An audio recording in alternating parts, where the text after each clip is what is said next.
Welcome to the One Nation podcast. My name is Quadeer Porter, and I'm the executive director and founder of Brothers Building a Better Nation.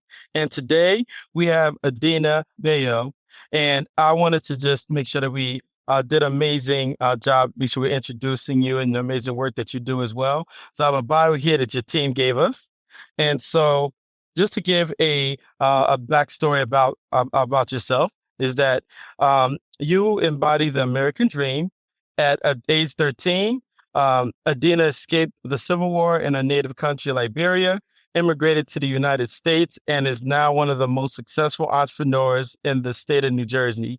Inspired by her grandmother, who owned a restaurant in Liberia, Adenah is now the owner of 10 restaurants, including 4 IHOP franchises in northern New Jersey. She opened her first IHOP in Irvington Township, New Jersey, at the age of 27, making her one of the youngest franchisees in the country at the time. In late 2017, Adenah launched Cornbread, her first independent, fast, casual, farm-to-table soul food restaurant, which she co-founded with fellow entrepreneur Zadie B. Smith. Oh, Zadie B. Smith, yes. Yes, they recently opened their second location in downtown Newark, a third in Brooklyn, New York, and their fourth and newest location in Montclair in October 2023. Additionally, in keeping with Adenah's mission of bringing high-quality food and services to urban communities, in the summer of 2021, she launched her latest restaurant concept, Brick City Vegan, in downtown Newark, and more recently, a second Brick City Vegan in Montclair. In addition to her restaurants, Adenah is a successful real estate developer with a portfolio of several major residential and mixed-use urban redevelopment projects across northern New Jersey, including the former Irvington General Hospital site and other urban locations. In 2023, she was awarded 9% of the NJHMFA Affordable Housing Credit for 100% affordable 40-unit property located in Newark's South Ward, making her the first Black woman developer in the United States to accomplish the feat. Despite her numerous successes as a restaurateur and real estate developer, Adenah's proudest achievement is being able to give back to her community.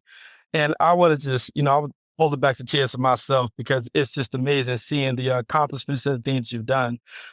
It's really an honor and a pleasure to have you here to speak time for us and just to give us also some guidance and to take us through your amazing journey. So once again, Adenah, thank you so much for your time. Oh, thank you for having me. It's a pleasure to be here. Absolutely. I would love to just tell you a little bit about Brothers Building a Better Nation and how we even got here to this space right now. I love to hear it. Absolutely. Brothers Building a Better Nation was founded in 2020, and I'm a Newark resident. I was born and raised here. I was born in 1990, and so I've seen the horrors of the crack epidemics and what systemic racism looked like when it was redlined, growing up seeing it. And so I was one of the brothers that actually was able to make it out. I went to school. I wasn't the best in high school, but I applied myself enough that I was able to get into Rutgers. And I graduated a degree in public health, and then I got a master's degree in health administration. And right now I work in healthcare IT full-time. But I started this nonprofit because there was a young man in my neighborhood when I bought my first house. I bought my first house on Cutler Street, and a lot of the brothers in the neighborhood never seen a brother at that time. I was 30 years old, their age that was able to do that. And another funny story is that the person that was initially looking to sell it to me didn't think I was going to be able to buy it, but I was able to purchase it. I was able to close on the loan, and the young men came up to me asking me how I was able to do it. So I started to just naturally just mentor some of them.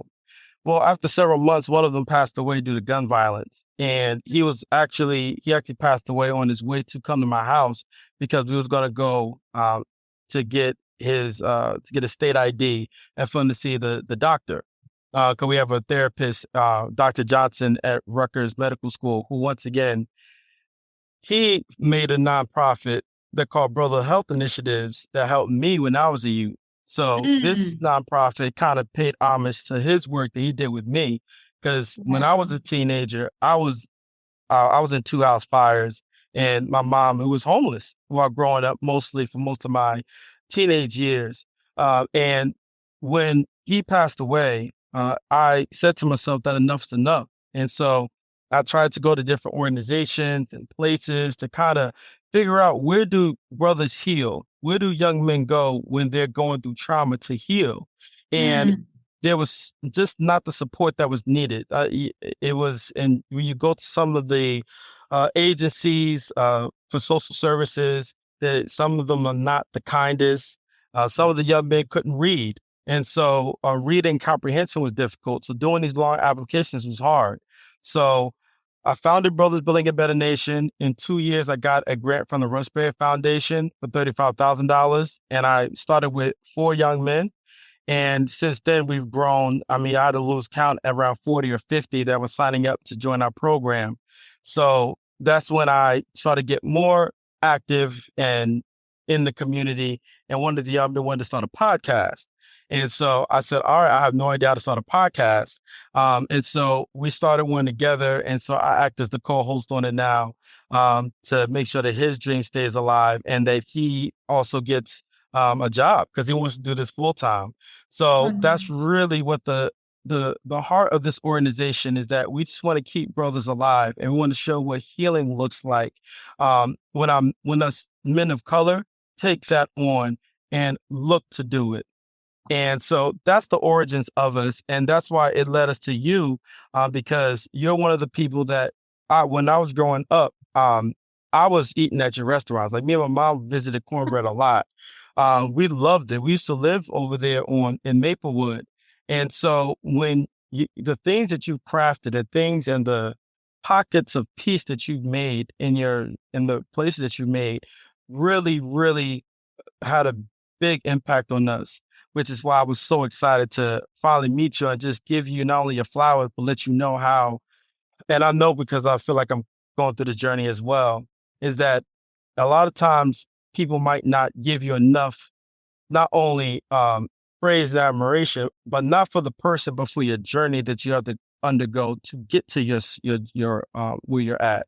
So that's why I was so excited to be able to speak with you today and share with you what we're doing on the ground level, but then also tell everybody and the viewers that we have about a little bit about your journey as well. Oh, amazing. That sounds really, the program sounds like something that is needed in a community. I think that there's so much resources put towards our women that sometimes we forget about our brothers and our men, and that they need the support. They need it. They need it badly. And I think this program just laser focus on Black men in Newark is going to be impactful. It just has to be, because the need is so pronounced, you know? Yes. Yeah. Yes, absolutely. And it was built organically and that's the special thing about it, because when I first started it, I went to the young men and I asked them, well, what do you need to survive? Like, what are the things that will help you get through what you're going through?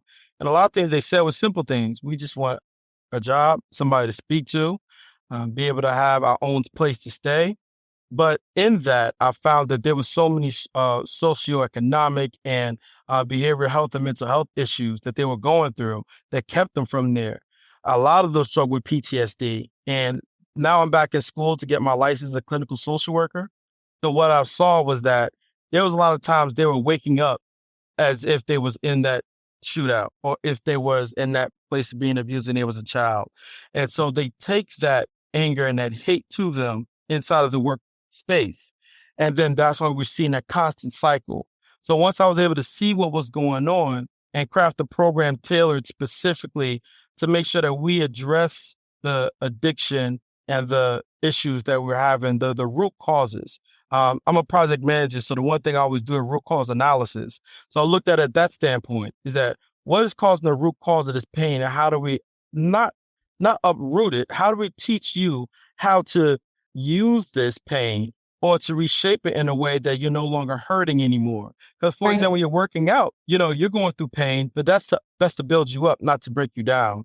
Right. So it's been a journey to itself, but we're speaking about journeys. I would love for you to take us back actually to the very beginning of your journey. What motivated you to pursue real estate after arriving in the United States? And how did your experience as a refugee shape your approach to business? Yeah. So I think I've always been in real estate. My grandmother in Africa, she used to own a restaurant. She used to own real estate buildings. She used to own a farm, and she used to own a bread factory. So she was what I would consider a Madam C.J. Walker of Wow. our village. So my mother had me at a very young age. So my grandmother raised me. Wow. So from the time I was a little girl, me and my grandmother was lock and step. If she was on the farm, I was on the farm. If she was in a restaurant, I was in a restaurant. If she was going to collect some rent, I was right behind her. So it got to the point when I was like 5 or 6 years old, she would just send me, go pick up the rent. She'd be like, go to the market. So I was doing like entrepreneur things at like 5, 6, 7, 8, 9 years old. Wow. You know, while all my friends were playing, I was in the market selling. While my friends were playing, I was collecting rent. I was selling bread. I was on the farm. So when the war broke out in our country, it disrupted all of that. We had to leave our village like in the middle of the night and walk to a neighboring country. And we stayed in Sierra Leone for about 2 years until we got our papers sorted out to come here. And by the time I got here, I was about 13 years old. Wow. But my life experiences were so deep. I had been to war. I had walked to another country. I had lived in a refugee camp. I lived with family. So navigating all of those waters really teach you a lot. It teach you, it teach you how to survive. It teach you perseverance. It teach you to wake up in the morning and go get what you're going to eat today. So by the time I got here, I was 13, but really my life experiences were about 18, 19 years old. So when I came here, I was 13. They put me in the 7th grade, but I had never been in a school situation consistently for more than a year since about kindergarten. So really, when they put me in the 7th grade, I had like a kindergarten, if that, ability or education. But because of my age, I got put in the 7th grade and it was a struggle. It was a real struggle. But I always say to people that, I always say this every time I speak. I say to people that there's a saying that I believe in wholeheartedly. It says, in life, 50% of your life outcomes is dependent upon the zip code you was born in. And the other 50% of your life outcome really depends on the generosity of the people that you're going to meet. Okay. Right? So you in life, you're thinking, yeah, I got this. You don't have it. It's about your community and how far that community generosity goes towards you is how far you're going to go in life. Period. End of story. And when I got put in the 7th grade, couldn't read, couldn't write, none of those things. I was blessed. I went to Candy Middle School on Bergen Street. I was blessed to be put in Miss Brooks' classroom. She was this older lady, and after homeroom, we'd come to her for 3 periods. And she was tough as a nail, but sweet. She was like a hard surface, but sweet. She would paint you, and before she leaves, she'll rub it. Like, she was just sweet, but tough. And she realized that I couldn't keep up. she realized something was wrong. And one day after class, she sort of said to me, Adenah, stay back. I need to talk to you. And at this time now, I'm scared. I'm saying to myself, oh, I know did something. I am in trouble. But when everybody left, she said, I'm going to write something on the board. And I need you to tell me what I'm writing. And sure enough, she wrote things on the board I didn't even know. And she said to me, like I could see the tears coming in her eyes. And she said to me, I want to help you. Would you allow me to help you? I was like, yeah. And she was like, every morning, can you come at 7:30? I'll meet you here and I will help you. And we did that for all of my 7th grade years. We did that in my 8th grade year. And she started teaching me as if I was in kindergarten. And when I graduated 8th grade, she made the same arrangement when I went to Weekwood High School that I met another beautiful teacher over there, Miss Jackson. And Miss Jackson would come every morning at 7:30 and she would tutor me. And Miss Jackson was so cool, she opened it to other students that wanted to come for tutoring. And I came every morning. And it was because of that generosity, I graduated number 7 in a class of about 250 students. All because of the work and that generosity and what they poured into me. And that's me. I'm trying not to tear up myself, because that I talk to a lot of my young men now about the power of empathy. Empathy is that invisible connection is what makes us human. And I think that's so special because to be able to bottle what that situation was, that consistent pouring into you and building from there, from the shades from those older individuals, those adults into a child that's why I tell a lot of times people is that don't give up on the youth. Let's find ways to pour into them. And the other powerful point of just asking for permission to help, because a lot of times these when I'm seeing on the ground level is that they're bombarded with so many different things.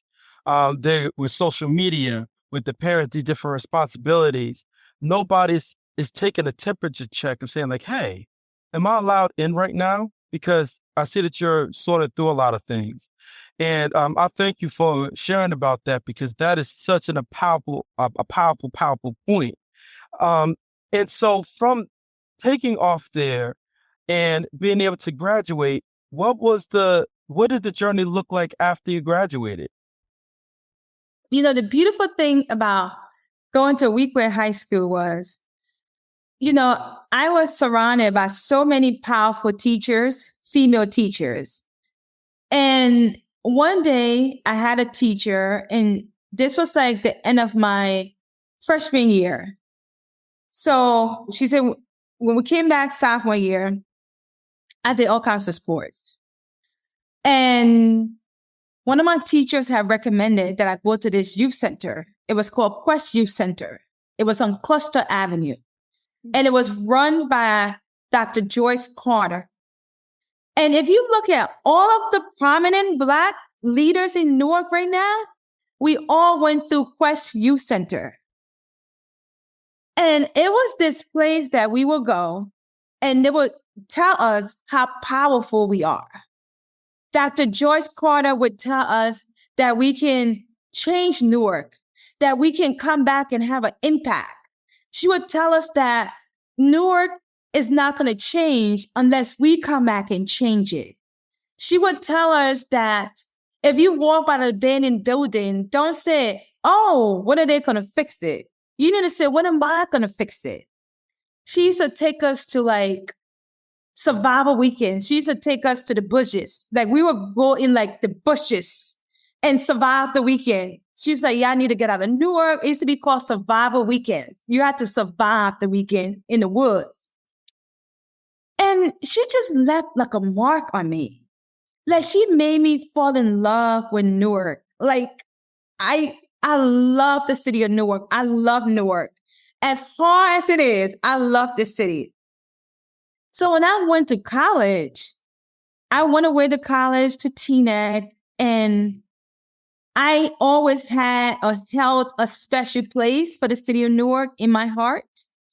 And I just knew I would come back and do meaningful work in the city. But life is a journey. It's not a destination. You don't get in a car and drive to your.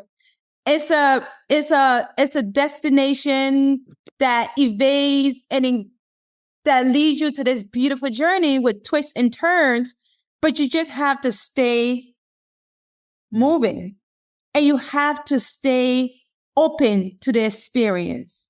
And what you may think is your path may be something completely different, right? There's a saying that say you make plans and God laugh. It's so true. My plan was to go to college, come back, and, be a doctor and do this. None of that happened. I went to college. I hated medicine. They put me in the lab with a frog. I said, oh, hell no. And that was the last time I took a biology class. I was supposed to be a neuroscience major, so I definitely get it. I said, how many years will we be in school? And when I switched major to business, my parents were so disappointed. My dad was like, what you going to do with that? What you going to, if you are African and you're not a lawyer, a doctor, or engineer, you're a big disappointment. Oh my gosh. Big disappointment. So when I graduated and I came back, I was staying in my dad's house in North Newark. And I said, Dad, I want to buy a house. And my dad was like, at this time, I'm like 21 years old, 22 years old. My dad was like, where are you going to get the money from? I was like, oh yeah, I saved up some money. When I graduated college, I had about $27,000 in my bank account. Wow. Because I worked 3 jobs every semester. I kept a job. And I was that kind of person, like I'll work 2 jobs. I'll save 2 of my paycheck and spend 1 or half of 1. And I was just stacking my money. Every summer I worked like 3 jobs. When we had a semester, I worked 2 jobs. Every winter break, every spring break, I worked. So my dad was shocked. He was like, you saved what? And I was able to buy a 3-family in Irvington. And that was my first introduction into real estate, so like on my own. So it was a journey into, again, the generosity of people. I was this 20-year-old girl buying a 3-family house, and somebody outbid me, right? And always think out the box. In whatever you're doing, think out the box, right? So when the realtor showed me the 3-family, I met the owner. And I talked with her, and she told me she had been there for about 42 years, and she's retiring now. She wants something smaller. So after our conversation, after we left, I went to Pathmark. I got a plant. With a little car. And 2 days later, I came to drop it off to her. And she was coming from work. I was going to leave her on the porch with a note, but I walked into her. She was like, oh, that's so sweet. I was like, I just want to let you know your house is beautiful. I'll be honored if you can sell it to me. And she was like, oh my God, we just got an offer that came in higher than yours. I was going to sign it. She was like, but if you match that offer, I'll sell it to you. And for some reason, my pre-approval didn't allow me to match that offer. But she still sold me that house. Wow. All because I did something amazing. It was a kind gesture. It was gratitude. I saw her in the process. And I bought that 3-family in Irvington, and that was my introduction into real estate. Yeah. And that gives me goosebumps because after I graduated from college as well, I worked 2 or 3 jobs. I worked at either Macy's, I worked as a Two. tutor, I worked as whatever else that I needed to do. I worked at the cancer center, so started at Memorial Sloan Kettering Cancer Center. And nobody, my family, I was never shown really how to save. I just knew that the essence of how I was able to like learn my saving habits was honestly because I've seen a lot of times my family members either get dragged down by that doggone finger hut book and get into debt, or them going through bankruptcy.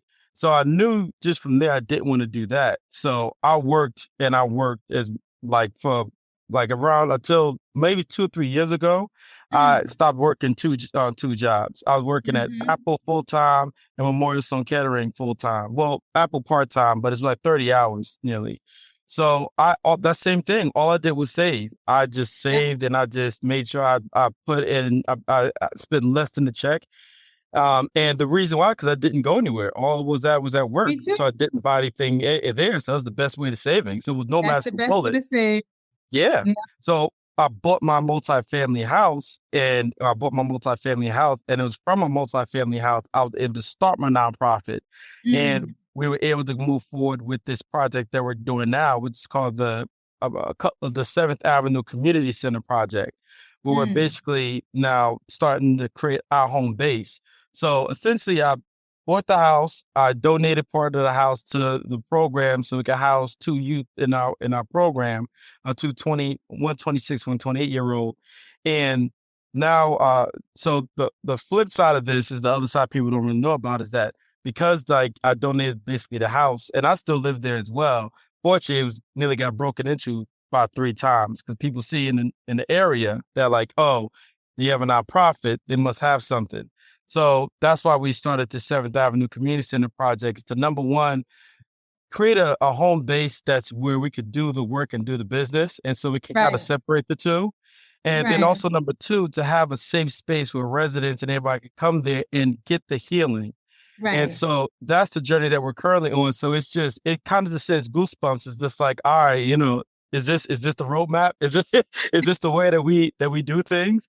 So I think my biggest question for you is that now that we're going to embark on this journey and we're building a community center, based on your real estate and community engagement experience, what are the most critical factors we should prioritize to make this a sustainable and impactful project? Whenever I start a project, I always start with the intention.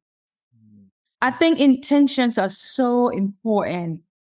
Intentions are the things that you come back to when things go haywire, when things don't quite go the way you're planning them to go. I always come back to what was my intention when I started this project. And my advice to you guys is write down your intentions, write down your why. And that should be your North Star. That is the thing that you always come back to when the road gets tough. That's one thing. I think your why is so important, anything that you do. And secondly, let the community come first in all that you guys do, right?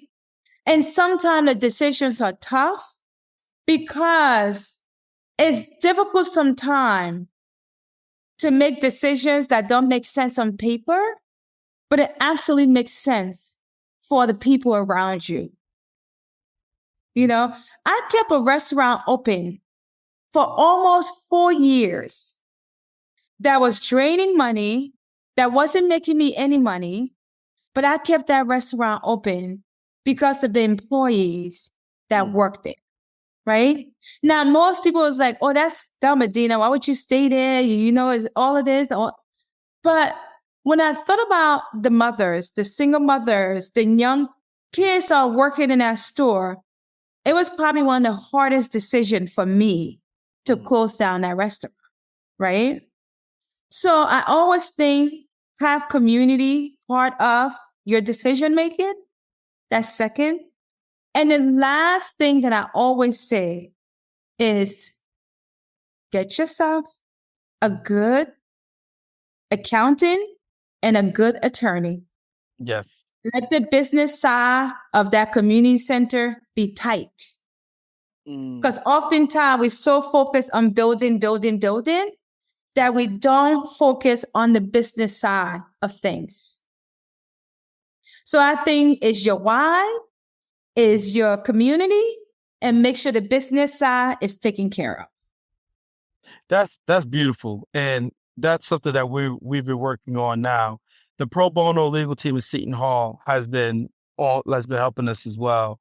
And the accountant part, you're exactly right. That's been one of the things that we're trying to now kind of discover, is that we've been able to do some fundraising, but building firm financial controls is super important. So And important. that's what I've got learned to burn by, because I'm like, we spent how much this year? I'm like, when? Yes. Oh my. Yes. So I guess that's one thing I guess I'm very curious about as we get down to around our last 20 minutes, is that could you talk to us about some of like the lessons learned from your life that as an entrepreneur, that you would share to other younger entrepreneurs and even to us as well, that we should have. So I know a lot of them make sure that, you got your finances and your legal one are tied up strong. Are there any other lessons learned, or how the things you might have seen as was, I don't want to say they were mistakes, because they were things that made who you are right now, but things that you would love to just impart on younger entrepreneurs and businesses that are looking to expand and get to where you're at. Yes. I think I know as I'm going through this journey that it's extremely lonely. It's a lonely man's journey. And one of the things I would say to entrepreneurs is be careful about the conversations you're having with yourself in your head. That is so important. It's great that people around you believe in you. It's great that, you have this great idea, but that journey starts and ends with you. Be extremely careful about the conversation you're having with yourself. You're not dumb. You're not poor. You're not lacking.